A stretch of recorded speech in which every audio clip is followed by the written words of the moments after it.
It's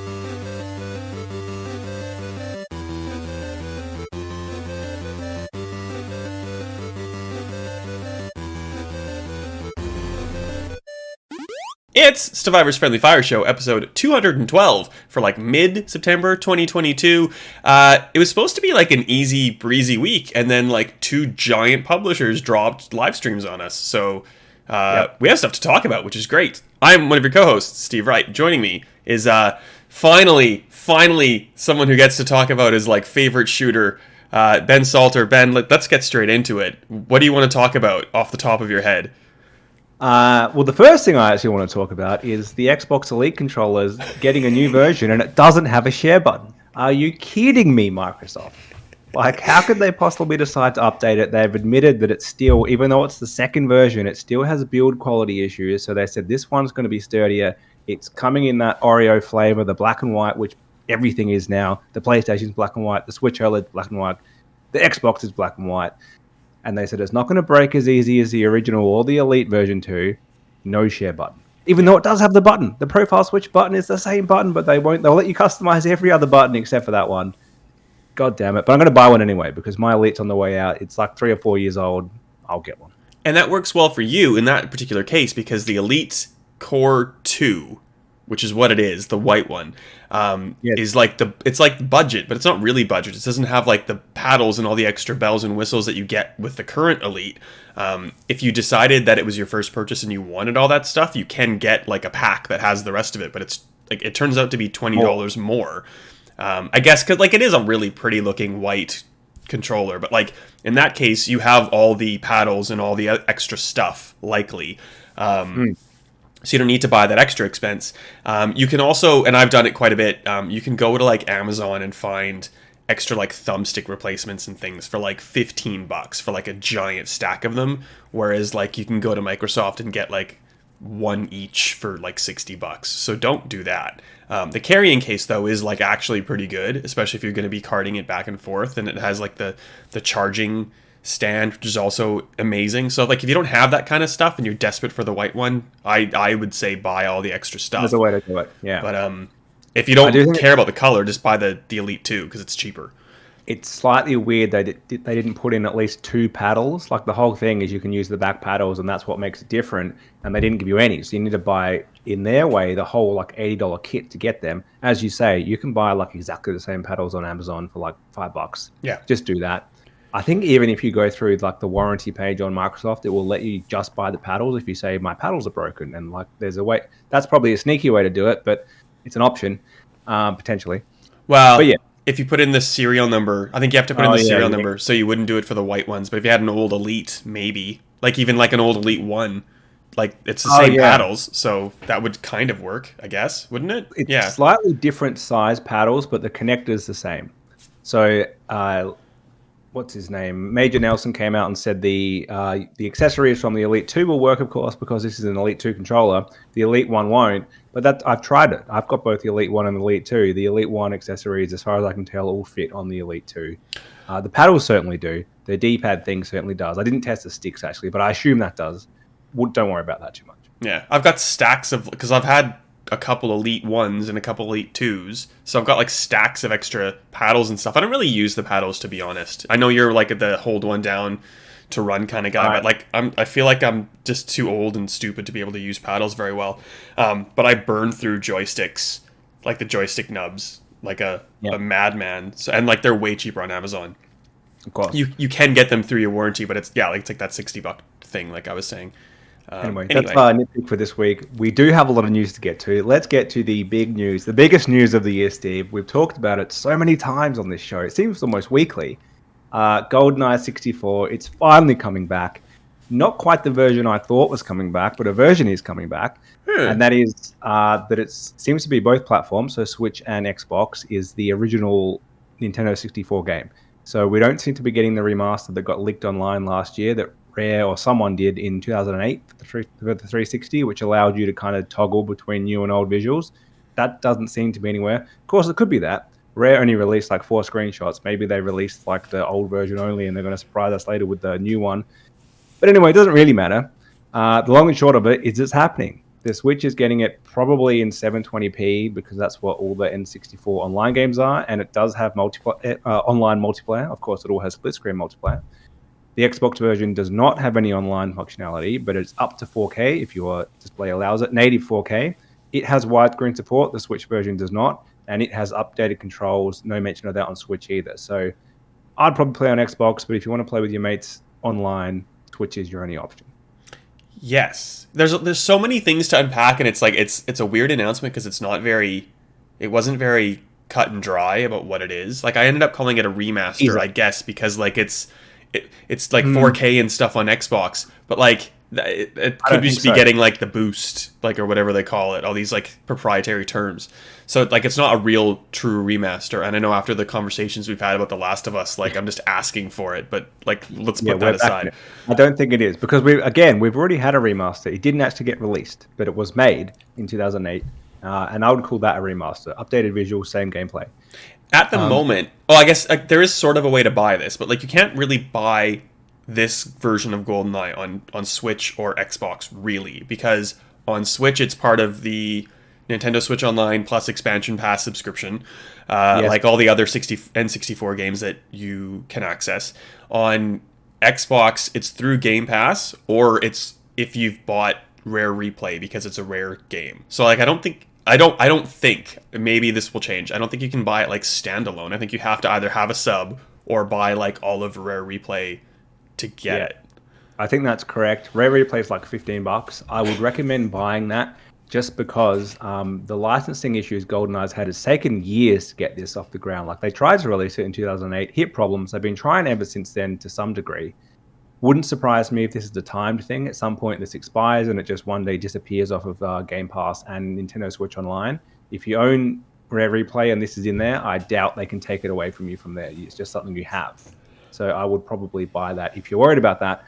But yeah, overall, I think great news. So there's, I think, pretty mixed reaction online, I would say. Some about the lack of online, some about Switch's online not being as good as it could be, but that's all 64 games on Switch. They've kind of done it in a weird way that works, but isn't that great. But yeah, I think it's good news overall. It's like, it's very nostalgia driven.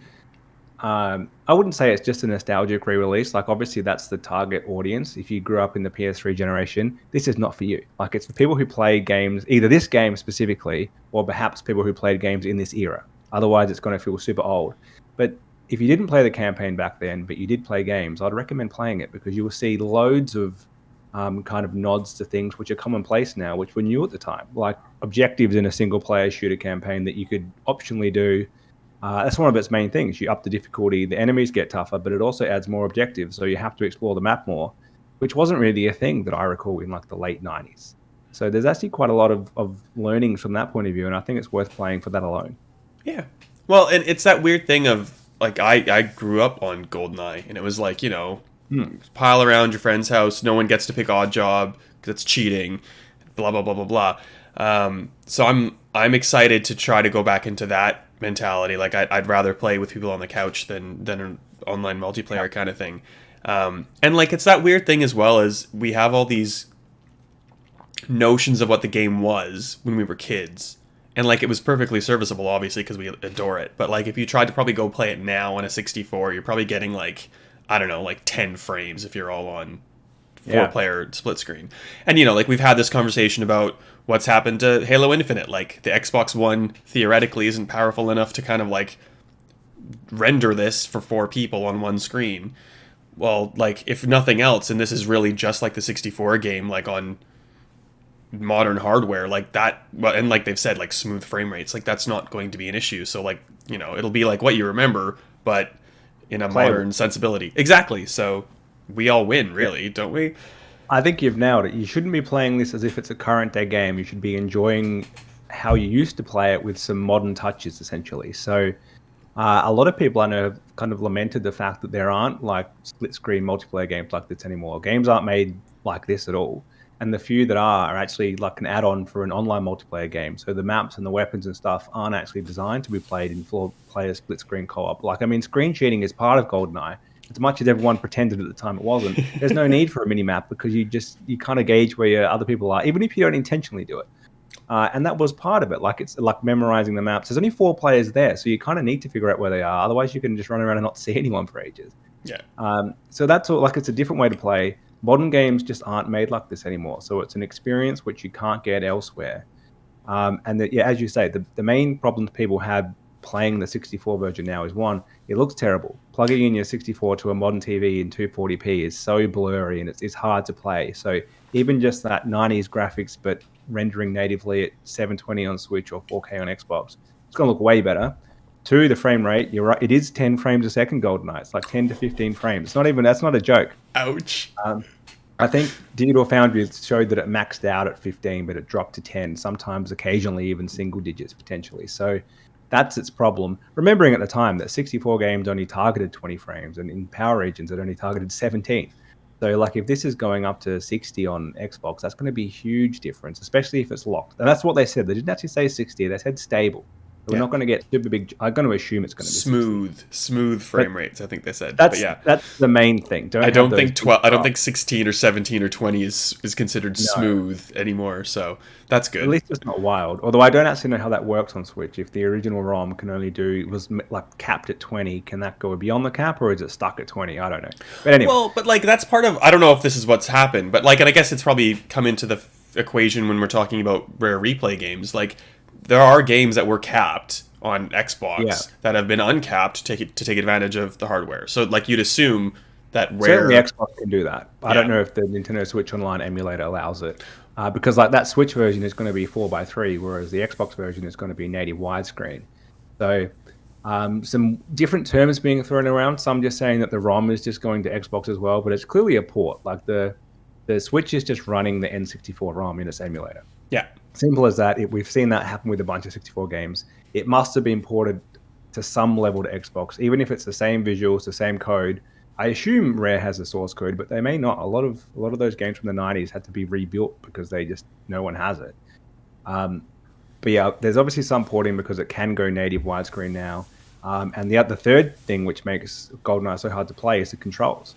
One, because nobody has 4 working N64 controllers, and if you do, you're a maniac for not having destroyed them. If you have one, you're a maniac at this point. That's not like the Nintendo Switch Online like re-release, but anyway. That's right.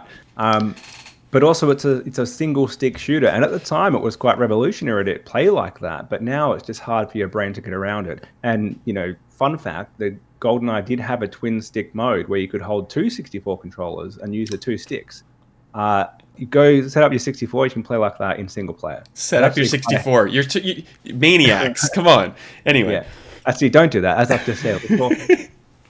But being like, so obviously that's not going to come to the Switch version potentially. If it still has a way to use that mode and use 2 of your N64 online controllers, that would be pretty awesome. If you could manage to buy 2, because they're always sold out.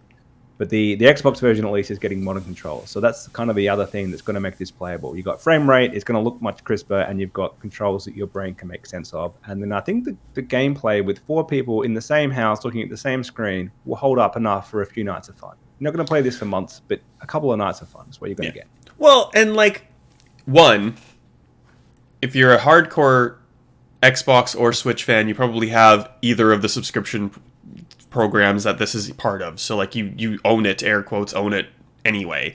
If you're super diehard, like you said, and you don't own Rare Replay, and you probably do own Rare Replay if you're a diehard like Rare person, because they make a lot. Sea of Thieves isn't my cup of tea, but they made some good games. Like you probably already have it. So like it's not like there's a huge cost to entry to give it a try. And like with anything like this in terms of nostalgia, like you're either going to like just jump back in and feel like you're like right at home in like a comfy blanket, or you're going to look through the lens of today at it and decide it's awful and outdated and archaic. Like that's the risk you run with these kind of things. But I think you probably owe it to yourself to give it a try. But yeah, it's going to be right there. It's going to be nostalgic, and you can get achievements on Xbox. So I know that's how I know you're in. Well, eventually, hopefully, I don't know when it comes out. We don't have a release date, but like maybe by the time I'm back from Italy and PAX is happening and you're in Melbourne, maybe like we'll play it on the couch. That would be so cool, because we're not playing Halo unless we do that weird cheat. That's true. Yeah, they did say coming soon. It's weird they didn't have a release date, but then Aaron Greenberg tweeted or retweeted it to kind of say release date coming very soon because the game is coming very soon or something like that. So weird to not have had a date, considering Nintendo and Xbox both announced today, no date. There must be a reason why they haven't announced it.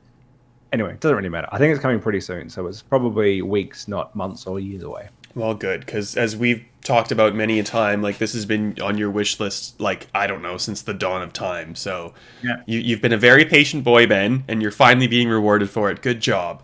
I'm finally going to have some fun. Finally. All right, what else happened today? We had two other things. So we had Nintendo Direct. Yeah. This is the first thing which you were up for at midnight, I'm assuming. No, God, no. I slept. I am old and I don't care. I got up at like 7 in the morning and covered it before the next thing that we'll talk about later. So it was about 40 minutes, 45 minutes, and a pretty good one. We hadn't had a Nintendo Direct for a while. I actually don't think we'd had a gap that long without a proper full Direct. So they had been sitting on some stuff. It reminded me that Nintendo's got their format pretty down pat. Like I like how they do it. They probably fill it with a little bit too much old stuff, but they bounce it around with some new stuff as well. And I kind of like that they still have their personalities. Like Miyamoto pops up now and again and has a little bit of a laugh. Probably not as much as when Iwata and Reggie were doing it because they had a bit more banter and rapport with each other. But I like it. It gives a bit more personality than what we see through some other streams. Well, and like the other thing we're going to talk about is Sony came 8 hours later with their own state of play, and like that was the thing. Like there's no, it's just trailer, and like that edgy female voice, like, oh, wasn't that awesome? It's like, but she's not Australian. I don't know why I made her Australian, but like this like bodiless voice just being like, oh, that was the hypedest thing ever. Next up, here's this thing. Like, okay, cool. Like you probably just transition to the next thing if you're not going to have like an actual host per se. But yeah, let's get into the Nintendo stuff. I guess the biggest thing obviously is that Breath of the Wild 2 is not Breath of the Wild 2. It's called Zelda, or The Legend of Zelda, Tears of the Kingdom. So that's a mouthful, and it's coming in May, the 12th of May, 2023. I think we're both big fans of the original. Yeah, it's going to be good. It looks a little... Well, we don't really know. They still release very small amount of gameplay. It looks maybe a little bit more contained than Breath of the Wild, so as much as it was a great game, it was a very open space with not a lot happening in between when you were kind of running between things. So maybe they've kind of tightened it up a little bit, which would make sense. That's kind of what they did with Majora's Mask. They went a little bit of a different way when they kind of followed it. That was the only other game that's had a direct sequel like this in terms of mechanics. But yeah, it looks good. There's not really a lot more we can say about it because we don't know. Only that it's actually coming out. We've got a date finally. For better or for worse, it's far more vertical from the look of things. There's at least like land masses up in the sky kind of thing, which may or may not include, you know, the need to use your stamina bar to get up somewhere, which sometimes was enjoyable in Breath of the Wild for me and sometimes was an exercise in frustration. But like once you get up to the top of something and you like, what is it? Sail, however you're sailing, sailing or whatever. Like that was fun. So like I think it'll be good, obviously. But yeah, like it's that thing of we didn't know its name until now. It's not too far away, but we still don't know a ton about it. And I guess in the same vein, unless you have more to say about Zelda, I don't know if there is. We don't know anything else. Pikmin 4, same idea. Like Miyamoto, I went back and looked. Like we had a tag for Pikmin 4 like way back in 2015 because Miyamoto told Eurogamer at the time, like, oh yeah, the game's in development, it's almost done. Well, like 8 years later, we're getting Pikmin 4 in 2023. And like they didn't even show Pikmin. Well, they did, I guess, because they formed the logo at the end. But like the whole like selling point of the trailer from Nintendo's point of view was like, where's the Pikmin? It's like, I don't know. Tell me. They showed their mobile game, which no one's playing for way too long, and then they're like, but also a real game's coming.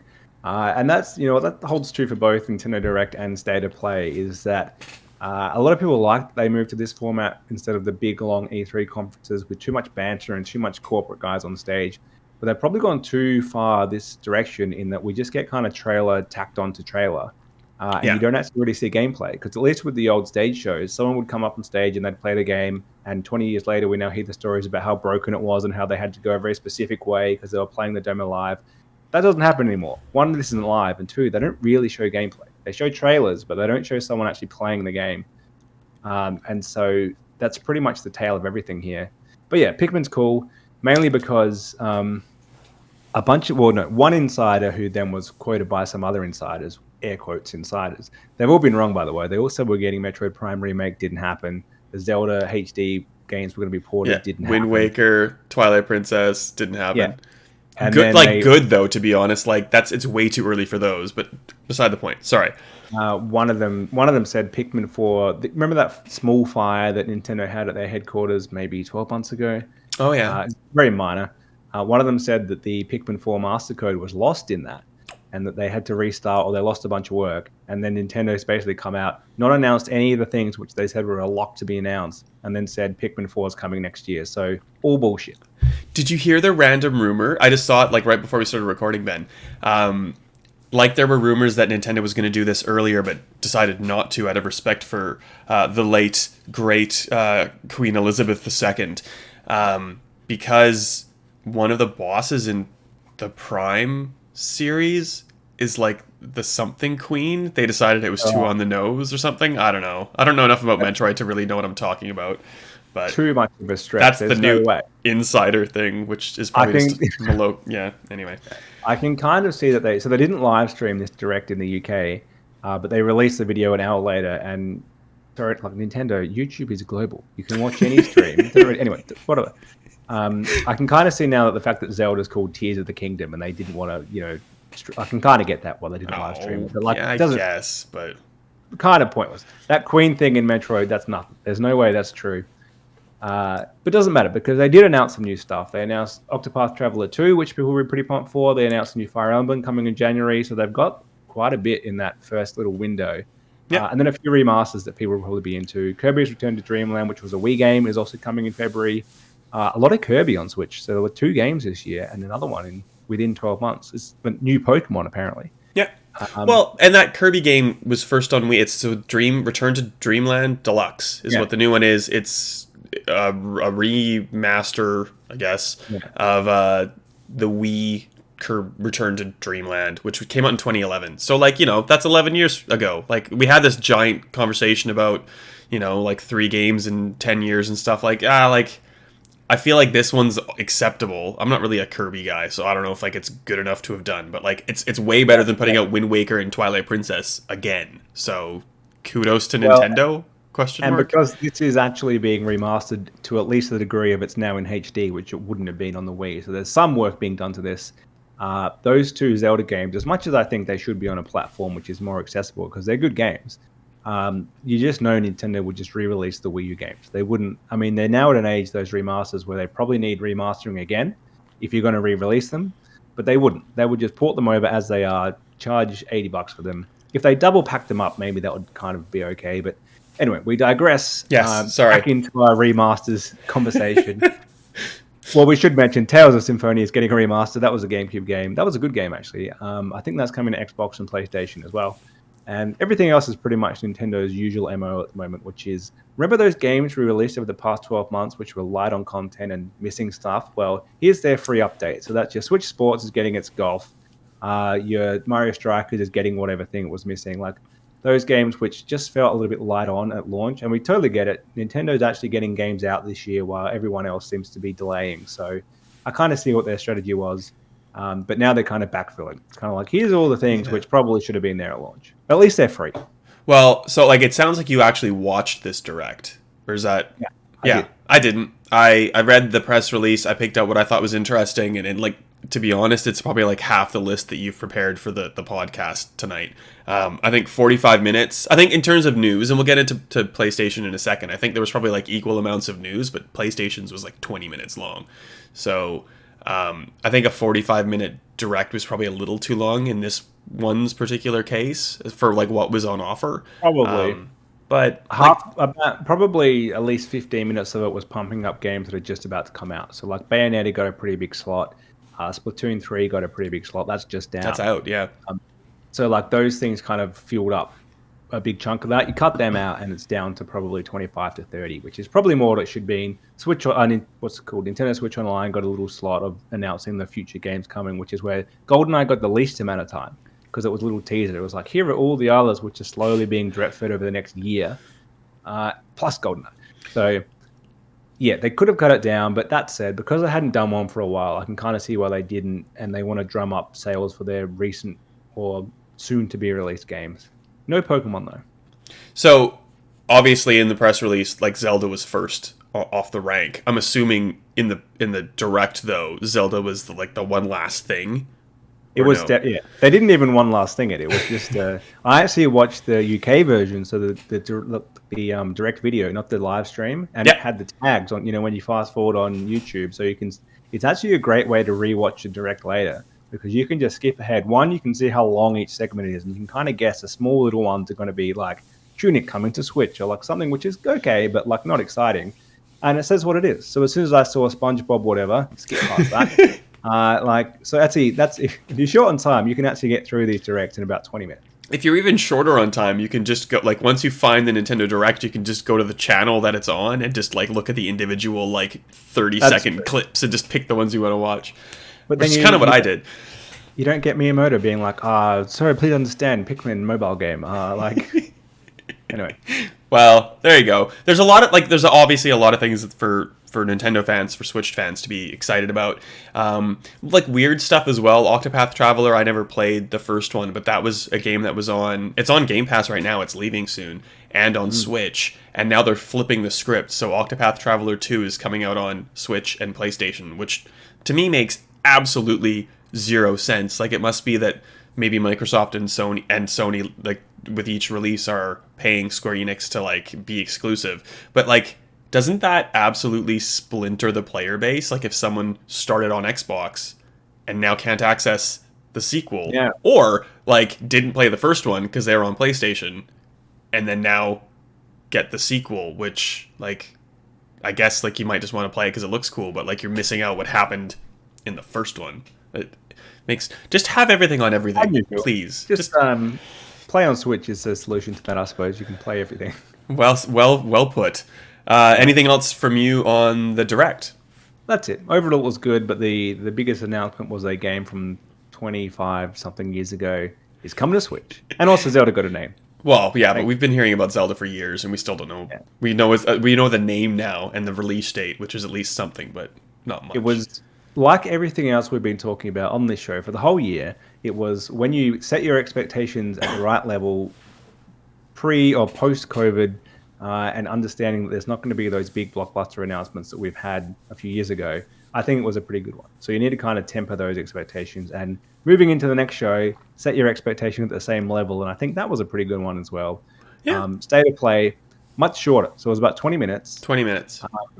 I do think harder to follow than the Nintendo Direct because, as you say, they just have that voiceover and it doesn't have the same flow. Like, this is what we were asking for years ago. Like, just go game. That was like when Xbox used to get out there and they used to chat too much about nothing and have the dorky people up there and roll out the real life car because it's Forza. Like, yeah. Okay, thank you. And then PlayStation would just be like game.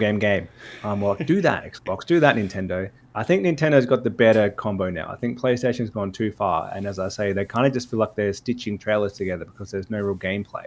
Yeah. It's fake trailer gameplay, not real gameplay. And the weird thing about that as well is it kind of did the like Game Awards thing of like if you were writing something up or you weren't like fully paying attention, we're kind of like looking up and down.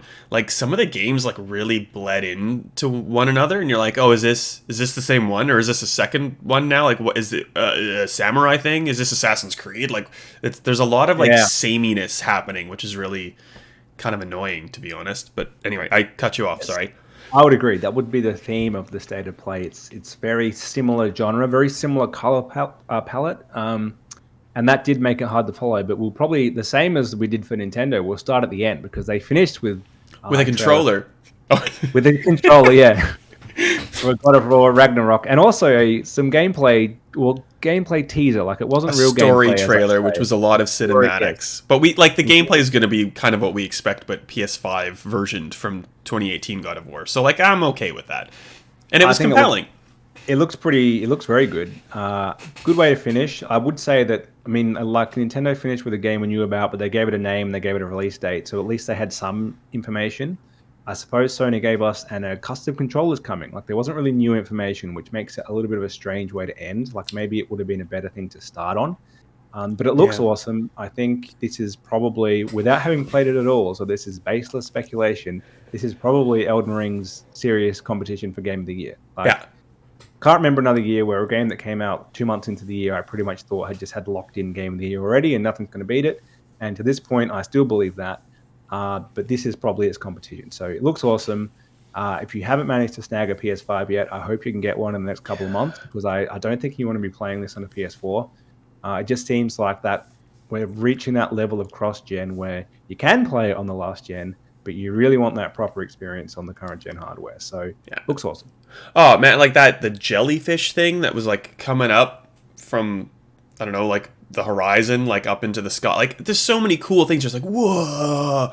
And it's certainly not just going to be a rehash of 2018. Like it's like different enemies, different settings, like different characters. Like everything about it was really, really good. The one kind of nitpick I had, I think, is that all of the voice actors are so good, like from the snippets that you hear. But then whoever is kind of like doing the pre-pubescent or like in puberty now, I'm not even sure, like Atreus, like just really hit the wrong way for me. Like it's like that child actor who's trying to keep up with the actors around him, but like is really not. And I don't know if, like, I don't know what you thought of it, but like I watched it a couple times and it just kept hitting me that same way each time. And I'm like, oh, I hope it's like it's just a weird snippet that this is and not like indicative of his entire performance, because it like kept pulling me out a bit, especially when everybody else around Atreus, including what's his name, Christopher Judge, was like so good at what they were doing. So like I hope it's not like they couldn't just find a kid actor good enough or something. Did you get that at all, or is that just me? Not really, but I was watching it over my morning coffee. So as you say, when you like, it all blends together when you're not giving it 100% of the attention. But like the whole trailer grabbed me. I think probably it's hard to judge off of like a 2-minute cinematic trailer. So we need to play the game. It depends what he does in the game. If it's one of those like companion characters who's always like, maybe come over here, like then I don't think they've got the right voice actor for that. But the first game wasn't really that. So I think it should be. Yeah. Shut up, stop talking and turn day into night, I guess, with an arrow. That was cool. Was that what he did? Something like that. It's super compelling. I'm really excited for it. Yeah, so they pretty much just said this is coming November, remember. So yeah, strong way to finish, but they obviously didn't have much new to announce kind of that scale. So I can see why they did put it at the end. It's like their big hitter. There's nothing bigger than God of War for Sony in the next year that we know about. So that's why that was there. To bookend it, on the other side of State of Play was Tekken 8. Yeah. So they kind of showed that. That's also coming to Xbox. And I think the biggest part of it was it doesn't seem like it's cross-gen. It seems to be PS5 and Series consoles only, which is good confirmed news. Via press release. That is the case. Strong start, too. And like it's really kind of like, obviously it's coming out on multiple platforms, but it's really like asserting to some extent like Sony's really trying to push for like the fighting game space. Like they own Evo. They are really like kind of leading with the marketing and stuff on Street Fighter 6 as well. Like they're making a concentrated effort to be like play fighting games on our platform. And hopefully that's like cross-platform and cross-play and stuff, and like it doesn't matter, so the player base isn't being splintered. But like Sony is clearly trying to push into that space. And I think that's starting with this is like really indicative of that as well. I think that's fair enough. I mean, if I'm going to play a fighting game, to be honest, it's going to be Smash Bros. So that's where I'm playing. But otherwise, I kind of think of PlayStation as the fighting console. Like Street Fighter, Tekken, I all think PlayStation 4 now. So if that's what they've tried to do, they've at least achieved that in my mind. But I'm not a huge fighting game player, so that's just where I see them. That's where I would play them. But Tekken, we should, reiterate, it is multi-platform. So as much as Sony has the marketing deal, it doesn't really matter. I don't really care who gets the marketing deal. Sony and Xbox seem to be so like, we need to be the one who has our logo on it and we get to announce it in our thing. Doesn't bother, but like, I know some people are like, well, it must have exclusive content because PlayStation has the marketing rights. And they did that for Hogwarts Legacy. They said, like, I was just going to say, only thing. I don't mind when they do marketing deals, but like I do mind when that kind of stuff happens. That annoys me. And it looks kind of cool. Like the Hogwarts Legacy thing is like the haunted Hogsmeade, so it's kind of like a little horror story that if you don't have it on PlayStation, you'll get access to it. So that sucks. Do away with that, but like you can keep your other marketing things. You can, even if the Hogsmeade thing was like 2 weeks early access to PlayStation and Xbox eventually gets it, like, okay, cool. Yeah, but PlayStation seems to be more into that now, and it's clearly a target, like a strategy for when they don't want to get exclusivity of the whole game because it either costs too much or they can't get it. They're just trying to convince people like you or I, or probably most listeners to this show, who have multiple platforms, get it on R1. Don't get it on PC. Don't get it on Xbox. Occasionally, don't get it on Switch. Get it on PlayStation because you get this one extra mission. And I'm sure it works. Like the people who don't really, a lot of people do have a preferred platform, and one mission won't make a difference, but a lot don't. Like they just play on either. If you have two consoles, or you have a console and a PC, or whatever it is, you're happy to play on whatever. So I can see that. That's why they're doing that. But you're right, it's shitty. Yeah. Well, and like I think people are so established in whatever they have. Like I don't know if it's like a selling point. Like I don't think if I'm an Xbox person, like as much as I'm cool with horror things and I love horror things and like this Hogsmeade thing looks great. Like if I'm playing, I'm going to play Hogwarts on Xbox. Like it was great when COD had extra special things on Xbox because yay, great. But like when they moved to PlayStation, I'm not like, oh, I'm going to switch to PlayStation for it. So it's like, I don't know. It serves to splinter what people have in a way that I don't really approve of, but like that's what it is. We saw more of PlayStation VR 2. We don't know when it's coming out. We don't have a price, which I think we talked about recently. I think it's going to be very expensive. And from what they showed today, there was like a Star Wars MetaQuest game that they're redoing and like putting a polish on and putting on PlayStation VR 2. There's also like it was like a tabletop game or something like that. Yeah, the other one I missed entirely. It just kind of threw, like, as soon as I see VR, I'm like, I'm out. Like, I don't have it. I'm not going to get it. Yeah, it seems. And nothing made me want to get it from today. More importantly, I think that's the thing. It's such a big buy-in to get this thing. And when PlayStation VR 1 came out, it was like the cheaper option compared to what was on PC. It probably had the better games. It was like in your living room, so it's much more usable than tucked away behind your PC somewhere when people come over and they want to see it. And it was kind of a bit of a hype kind of fad thing at the time. And so now that that's passed, I don't really know that anyone's into VR in the same way. So it feels kind of like they're trying to make it happen in the same way that Nintendo went like Wii U, we're trying to make it happen again. Now, Sony would do a better job because they haven't called this PlayStation VR U. They've called it PlayStation VR 2. So it's very clear that it's a new thing. But yeah, it's just, I'm not feeling it. Yeah, like the only game that kind of looks decent is that Horizon game, because you're like in the world. Kind of like I was super excited for PlayStation VR when I got to be Batman and be Spider-Man and like go and do Star Trek Bridge Crew and like be part of that thing I wanted to be part of. Where like I don't have this huge hankering to be part of a tabletop game and. Like, yeah. I can go to Disneyland and probably get a better or equivalent Star Wars experience from what that Star Wars thing was. So, yeah, it has to be immersive and it has to be engaging. And for, like, what I think the cost is going to be, like, I have no actual interest in it. Nor really do I have any interest in PlayStation Stars, which we learned scant new information about. But they showed the digital collectibles, which are decidedly not NFTs, Ben. But basically look and seem to function like NFTs. What do you think about them? I don't care, really. I mean, so, like, it's, yeah. Like, we already have trophies on PlayStation. That's my thing that I'm collecting there. I don't need anything else. I don't mind rewards programs, but I don't really follow them that much. Like, I've got the Xbox One, and I occasionally get the rewards when I'm like, I'll do the daily challenge or whatever, but I'm not invested in it. Probably same here. Like if it pops up and it's like, do this thing that's really easy, I'll probably do it. But like, I just don't care enough. So if you get an ape escape in a snow globe, you're not going to...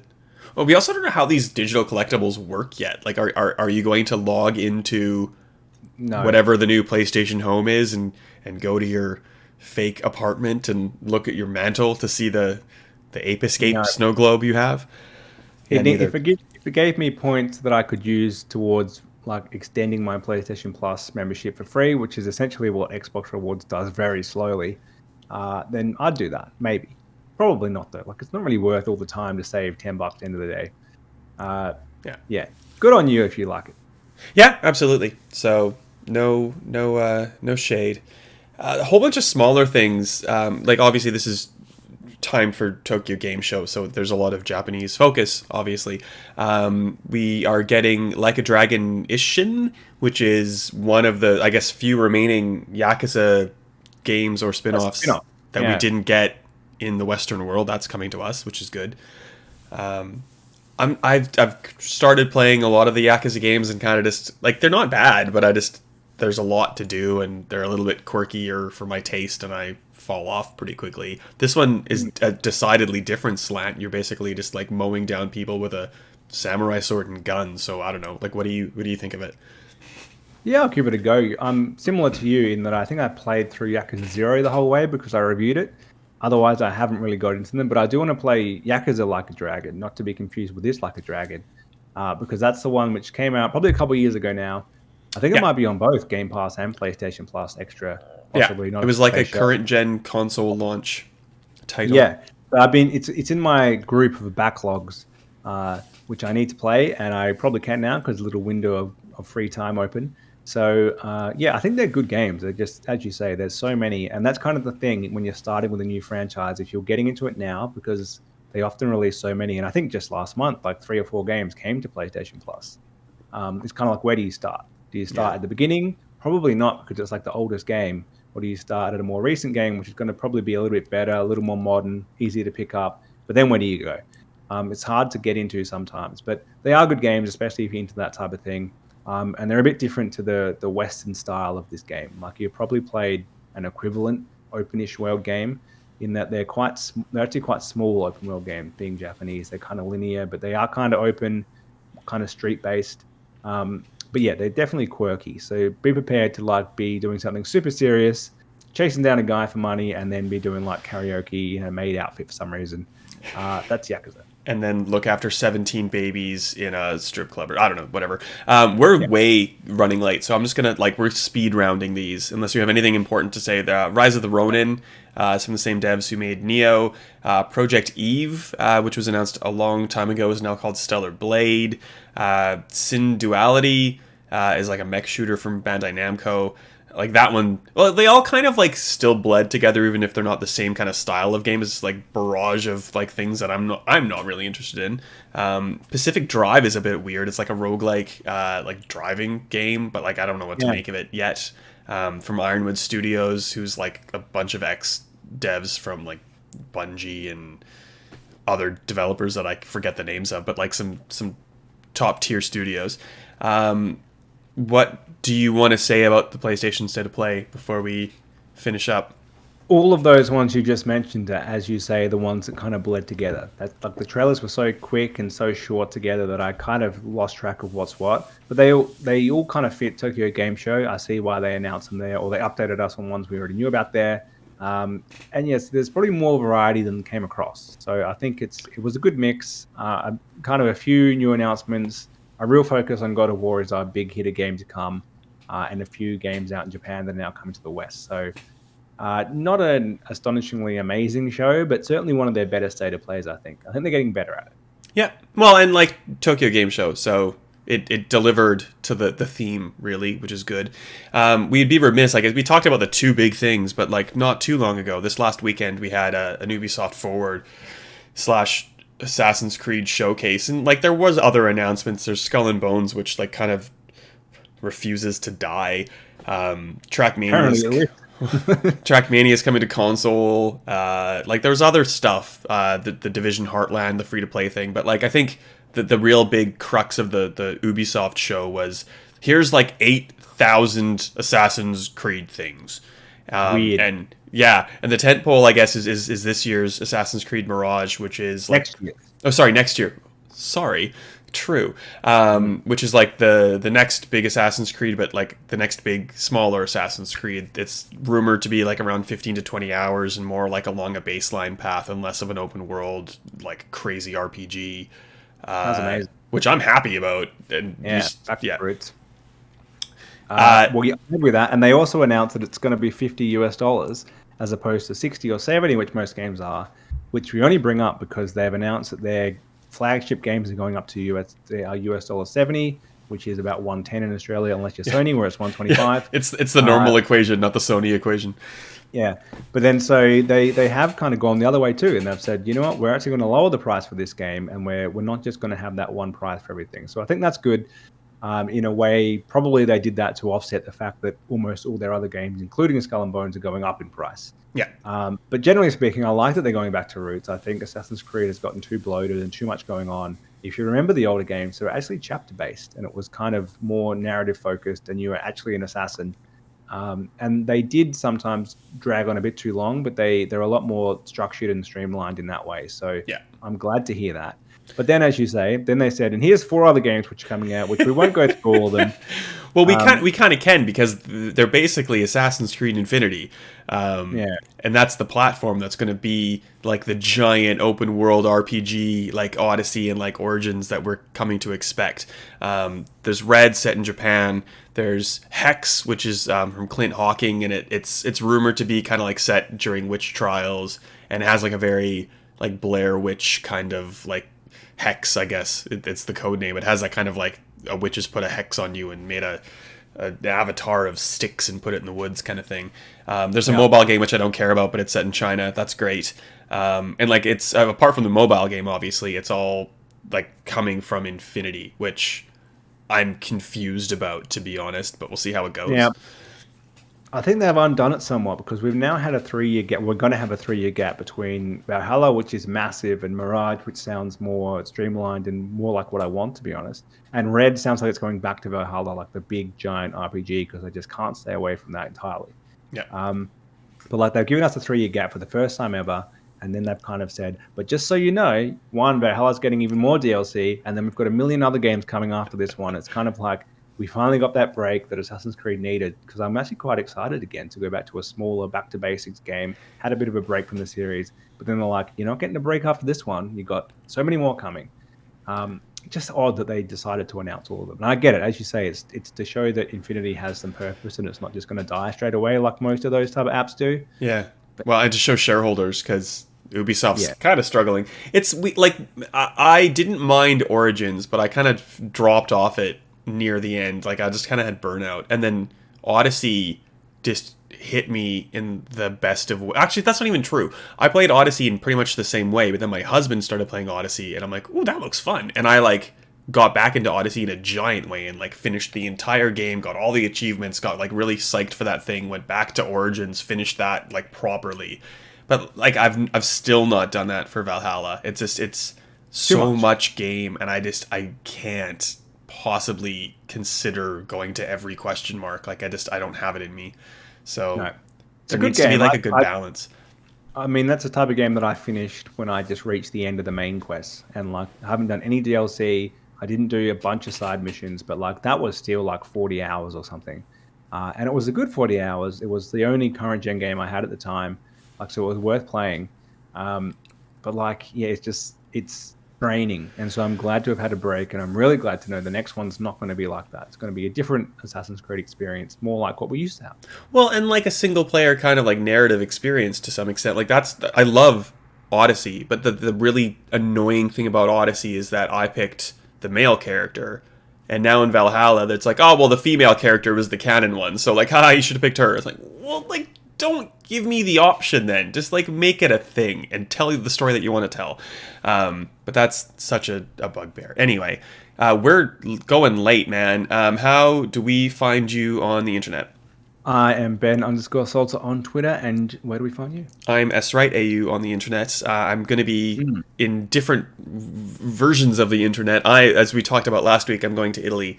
And like, let's just be fully out there. We tried to do a little bit of a dodge and recorded an episode, which was supposed to come out when this one did, but obviously this is the big news. So we got back together really quickly. There's an episode coming out next week, which is still very topical, which is obviously trying to pretend like I'm still around, but I'm not, but deal with it.